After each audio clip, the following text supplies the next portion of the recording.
তো আমি একটা জিনিস লক্ষ্য করলাম যে, প্রথম কথা আমাদের ভারতের আইন কোন দিক দিয়ে ভালো, কোন দিক দিয়ে খারাপ আমি বলতে পারবো না। একদিক দিয়ে খারাপ এটা আমি বলতে পারি, যেটা হচ্ছে মেয়েদের যেকোনো কেস হোক, যা হোক জিনিস, মানে আমার বক্তব্য একটাই যে, যেকোনো জিনিস যাচাই করে সত্যটা করে সেই জিনিসটা করা উচিত। তো মেয়েদের এগেনস্টে যে কোনো জিনিস মানে প্রমাণ লাগে না, কোনো জিনিস প্রমাণ লাগে না, ঠিক আছে?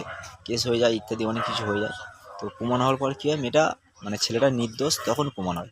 কোনো এভিডেন্স দেওয়ার পর মনে হয় যে ছেলেটা নির্দোষ, কিন্তু তার মাঝে তার ফাঁকে ছেলেটার যে কতটা ক্ষতি হলো, কতটা মানে পরিশ্রম হলো, কতটা ছেলেটা অসহায়, ছেলের নাম খারাপ হলো, সেই জিনিসগুলো আইন ফেরাতে পারবে?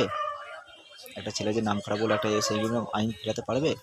পারবে না, ঠিক আছে? তো যে কোনো জিনিসকে ভেরিফিকেশান করে জিনিসটা করা উচিত, ঠিক আছে? একটা মেয়ে কেস করলো, কেস করা অবস্থায় কোনো কাজই মানে কোনো কোর্টে কোনো হলো না, রায়ই হলো না, কিছু হলোই না, মানে কোর্টে জাস্ট জামিন হলো, কেস করলো, কেস করার কিছুদিন পর খোরপোশ কেস চাইছে।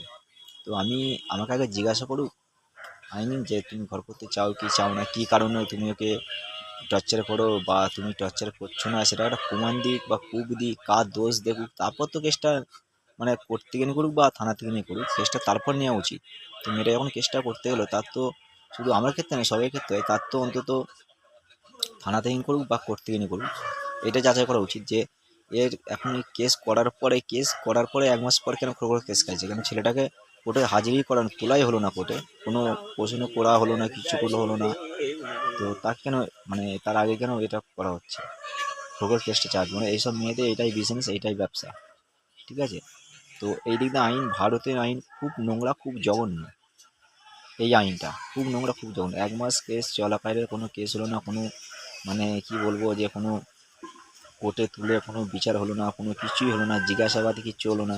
তাতেই কেন ওই মানে খড়খড় কেসটা করলো কেন? অ্যাকচুয়ালি ওদের বিজনেস, এটা ব্যবসা এদের। মানে এদের মতো মেয়েদের, এদের মতো মায়েদের, ঠিক আছে? এটাই ওদের বিজনেস। এটা তো অন্তত আইনের বোঝা উচিত।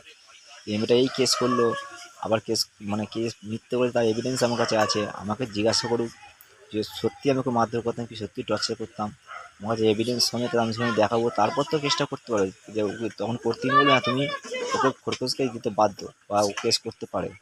তার আগেই করে দিল, কিছু হলো না, কিছু আমাকে সে বললো যে ছেলেটা দোষী, মানে আইনও মেনে নিল দোষী আর এও মেনে নিল দোষী, ঠিক আছে? তার জন্য একটা কথা বলি, তুমি প্রস্তুত থেকো, ঠিক আছে? মানে যে কোনো জিনিস এটা সবসময় মাথায় রাখবে, যে জিনিস সহজে আসে সে সহজে চলে যায়, আর যে জিনিস খুব কষ্ট করে মেহনত করে আসে সেই জিনিস থেকে যায়, ঠিক আছে? সেরকমই ব্যাপার, ঠিক আছে? তুমি যতটা সোজা ভেবেছিলে ততটা নয়, ঠিক আছে? আমি এভিডেন্স বলো, আর আমাকে তো হ্যারাসমেন্ট এত টাকা খরচা যে আমার হয়েছে, ঠিক আছে? টোটাল আমার 33,700 টাকা খরচা হয়েছে, ঠিক আছে? সুদে আসল আমি তুলবো, এটা তুমি ভেবো না। তুমি 3টে 4টে বিয়ে করে ঘুরে বেড়াবে, 3টে 4টে ছেলের সঙ্গে ফুর্তি করে বেড়াবে, ঠিক আছে? নাম ধরে ধরে বলছি শুভ, রাজু, সৌরভ, ঠিক আছে? সৌরভকে এখন তুমি বিয়ে করেছো, তার একটা 4 বছরের বাচ্চা আছে, তারপরে ওয়াইফও আছে। আর সে কীরকম ছিল আমি জানি না, যাই হোক।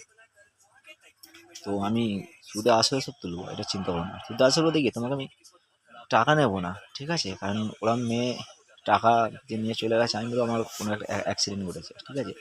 আমি যদি বেঁচে থাকি না, এবং টাকা আমি ঠিক জোগাড় করতে পারবো, ঠিক আছে? তো তুমি যে 4.5 লাখ টাকা আমার চোট করতে চলে গেছে, ওই টাকা আমার চাই না, ঠিক আছে? মনিকা তোমাকে বলছি, ঠিক আছে? ওই টাকা আমার চাই না। তো তুমি এই টাকা নিয়ে তুমি সুখে থেকো, ঠিক আছে? এই টাকা আমার দরকার নেই। তো তুমি ভালো থেকো, যেখানে থাকো ভালো থেকো, ভালো থেকো, আর এটুকুই বলি, ঠিক আছে? আমার কাছে ওই টাকা আমার চাইনি। আর আমি যে বললাম না শাস্তি, তোমাকে আমি যদি না জেলের খানি টানে, জেলের ভাত খাওয়াই, তো আমার কী কথা বলছি, তার সঙ্গে তোমার মাকে তোমার বাবাকেও ছাড়বো না, এটা সবসময় মনে রাখবে, ঠিক আছে? কথা যেন মনে থাকে, যারা দোষ করে আর যারা দোষ সয়ে মানে সয়ে, মানে ওই কথাই না যে যে চুরি করে, যে চুরি সয়ে, দুজনের সমান দোষী। তো সেই জন্য কথাটা বললাম।